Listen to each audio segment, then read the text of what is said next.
Specchi lucenti. I laghi rivelano una pace mistica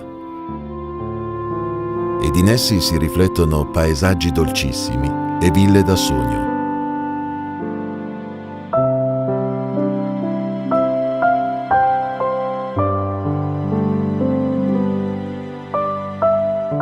Qui si vive con il desiderio opposto dell'apparire. I laghi sono un luogo dell'anima, privato, intimo. Horta ed il suo lago rappresentano un incantevole luogo di immutata bellezza, dove il tempo scorre più lento, i paesaggi e le persone sfuggono alla frenesia del progresso moderno.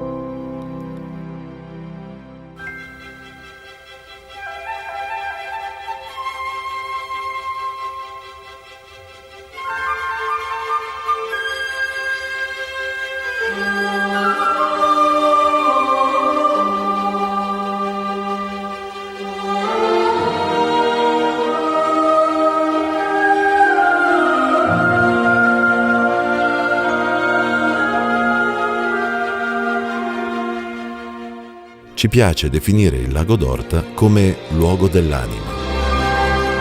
Fonte di ispirazione per poeti e scrittori di tutte le epoche, il lago d'Horta venne definito da Balzac come delizioso piccolo lago ai piedi del Monte Rosa. Qui si respira un'aria di tranquillità quasi mistica e il viaggiatore potrà ritrovarvi sensazioni e stati d'animo lontane dalla rumorosa e frenetica quotidianità. La bellezza della natura, il clima mite e l'ospitalità degli abitanti offrono la possibilità di vivere un'esperienza unica ed indimenticabile, lasciandosi rapire dal fascino melanconico del lago. Circondato da interminabili distese boscose, antichi borghi e maestosi monti da cui si godono panorami mozzafiato, è diventato, fin dal Settecento, una delle più note mete turistiche piemontesi.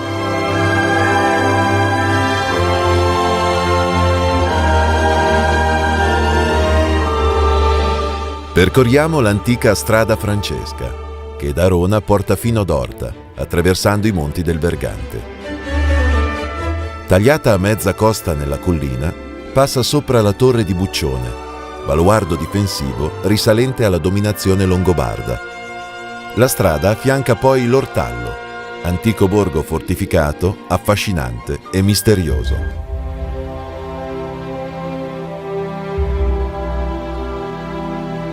Un vero gioiello botanico apre le sue porte ad Ameno.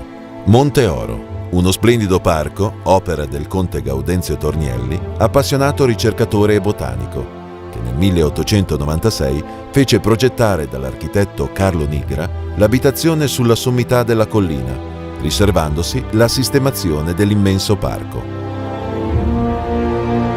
Poco prima di raggiungere Horta San Giulio, sostiamo a Pettenasco, borgo che annovera una bella casa medievale adibita a museo e l'originale museo dell'arte della tornitura del legno che ha sede nell'antica torneria posta sulla Roggia Molinara. La produzione di oggetti in legno tornito è stata una caratteristica dell'artigianato cusiano fino agli anni 50.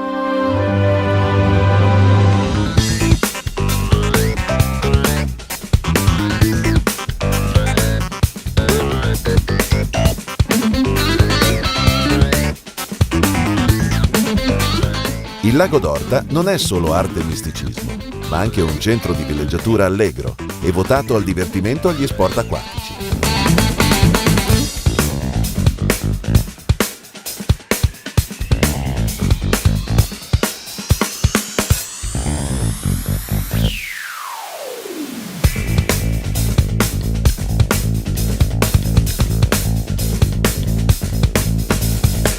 Pettenasco, in particolare, è sede di moderni e confortevoli alberghi, di campeggi nascosti tra il verde, che ne fanno un prestigioso centro di vacanze, base ideale per itinerari che permettono di godere pienamente il territorio circostante.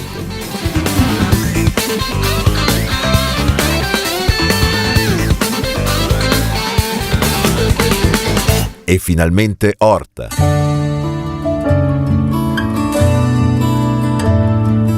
Orta San Giulio sorge su una montuosa penisola che si incunea profondamente nelle acque del lago ed è esattamente di fronte all'isola che dista solo poche centinaia di metri.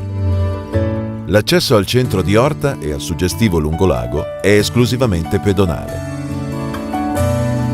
Il cuore del paese è rappresentato dalla piazza, circondata da portici affollati di negozi e bar, affacciati su quello che è il vero e proprio salotto del lago. Il lungolago alberato e gli scorci sulla suggestiva sagoma dell'isola gli conferiscono un aspetto da elegante ville d'eau. L'attenzione è calamitata dalle linee dell'edificio cinquecentesco situato in posizione centrale nella piazza.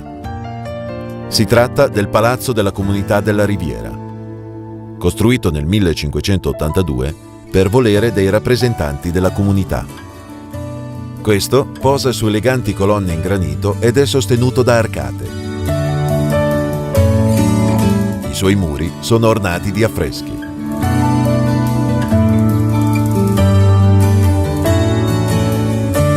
La perla del lago d'Orta è l'isola di San Giulio, quasi al centro del lago, con la basilica paleocristiana che si vuole fondata dal santo nel 390 d.C. La tradizione, fatta di leggenda e di storia reale, vuole San Giulio vincitore di serpenti e draghi, sull'isola che da lui prese il nome. Si narra che il santo, cercando un luogo dove far sorgere una nuova chiesa, abbia individuato nella piccola isola il luogo più adatto. Non trovando nessuno disposto a traghettarlo, Giulio avrebbe esteso il suo mantello sulle acque e, navigando su di esso, raggiunse così l'isola. Su questa, Giulio sconfisse i draghi e i serpenti che la popolavano, simboli evidenti dei culti celtici pagani. Cacciati per sempre i rettili, dei quali rimane a curiosa testimonianza una grande vertebra custodita dentro la basilica, il santo gettò le fondamenta della chiesa.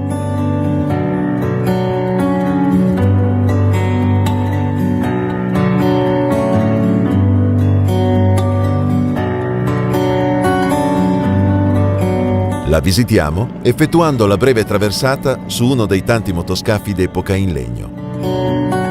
Perfettamente conservati sono i taxi che collegano le località del lago. Sono pochi i metri che separano l'isola di San Giulio dalla terraferma, sufficienti comunque a traghettarci in una dimensione che non conosce tempo, una sensazione amplificata dai silenzi e dai riti religiosi delle suore di clausura, che ancora oggi abitano quest'isola.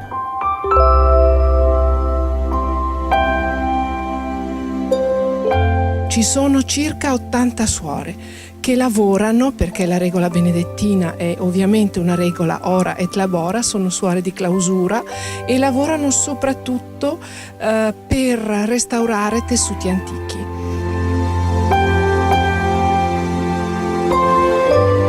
La cittadina di Orta è sovrastata dal Sacro Monte, splendidamente affacciato sul lago e sull'isola di San Giulio.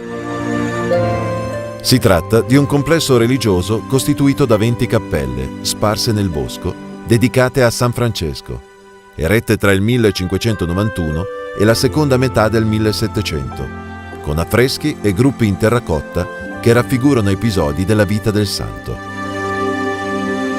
È un luogo importantissimo fin dal 600, tempo in cui è iniziata la costruzione. La costruzione è stata voluta da Carlo Borromeo, vescovo di Milano, che ospite dell'arcivescovo Bascapè, vescovo appunto di Novara, è stato portato qua all'isola e dall'isola ha visto questo monte che era sempre stato un luogo di culto e c'era una piccolissima chiesa. Su questo monte ha deciso ci deve essere un luogo di culto cristiano. Nel 2003 il Sacro Monte di Orta è stato dichiarato dall'UNESCO Patrimonio dell'Umanità.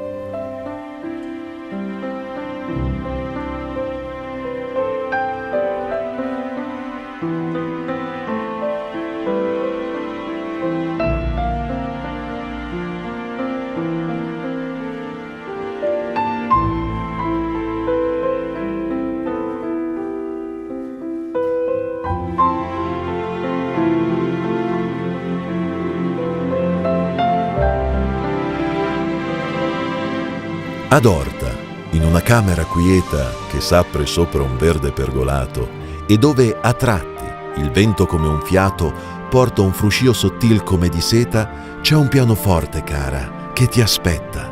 Un pianoforte ove mi suonerai la musica che ami e che vorrai. Qualche pagina nostra benedetta. La nostra grande pagina ove abbiamo prima sognato tante cose, tante, e ci risponderanno fuor le piante ed un coro d'augelli suoniramo. La casa, intenta all'opere tranquille, risuonerà come una cattedrale, ed io verrò a leggere il messale, o mia diletta, nelle tue pupille.